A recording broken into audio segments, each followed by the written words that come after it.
1 Peter chapter 1. In all this you greatly rejoice, though now for a little while you may have to suffer grief of all kinds of trials. These have come so that the proven genuineness of your faith, of greater worth than gold, which perishes even though refined by fire, may result in praise, glory, and honor when Jesus Christ is revealed.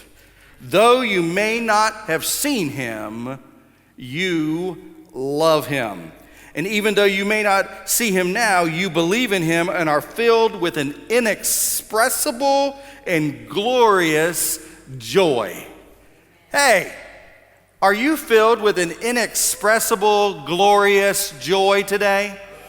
Because if you're not, I want to introduce you to somebody who can fill you with that inexpressible, glorious joy. His name is Jesus.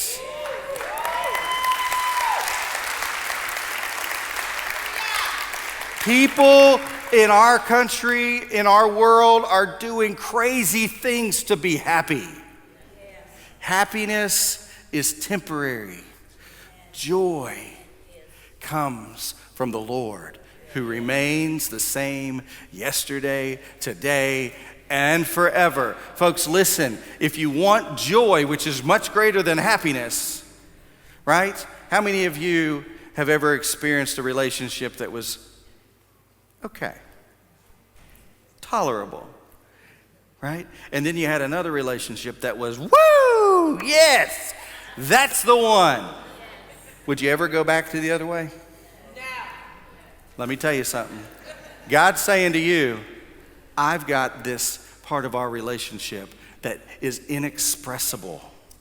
It's inexpressible and glorious. It's joy.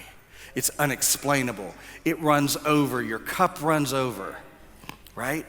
Why? Because you know that God of the universe, who created the heavens and the earth and you, loves you and knows the number of hairs on your head.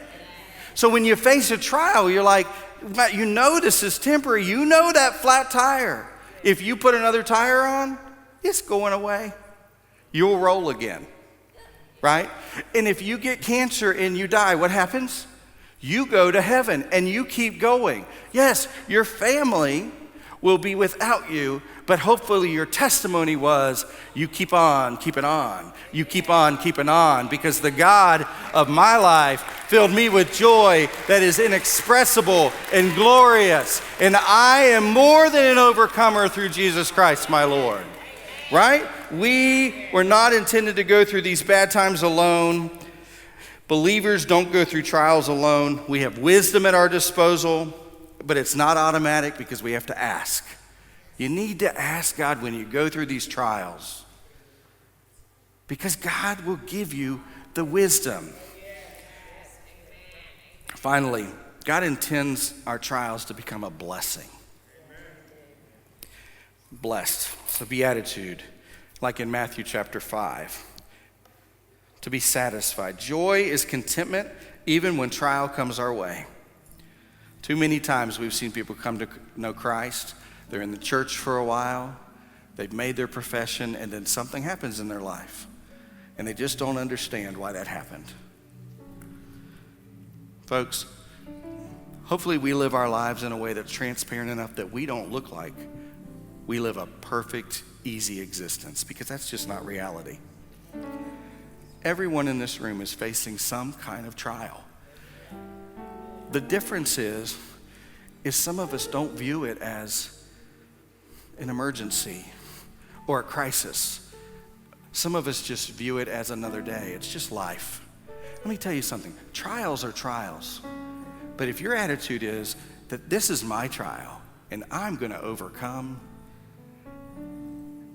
then you will overcome through the grace and the power of the Holy Spirit, because he will never leave you alone.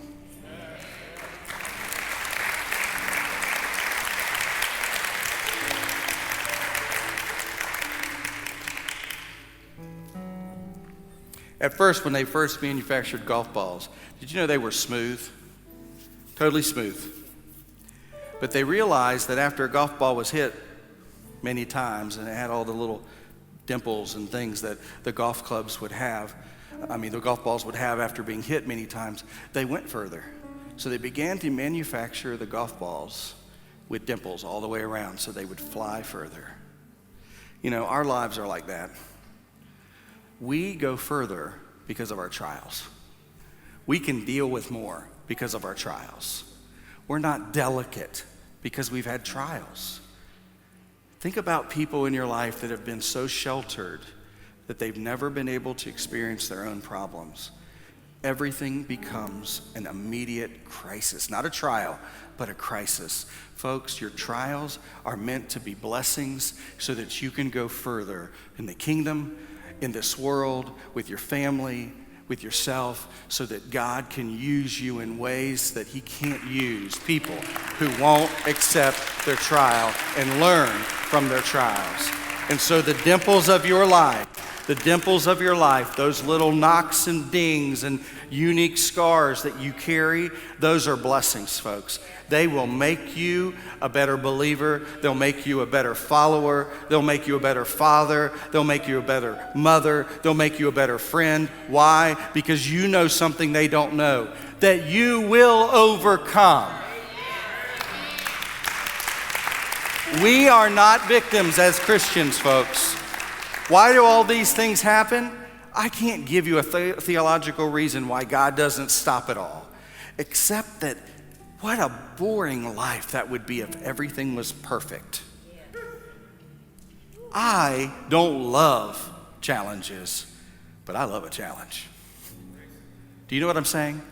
Because that's when I get to use all the wisdom and knowledge that I've collected through my life, and I get to see how God operates and how he clears paths and how he uses me in those moments. And I know that I can make it because I've made it before and I'm gonna make it again. Listen.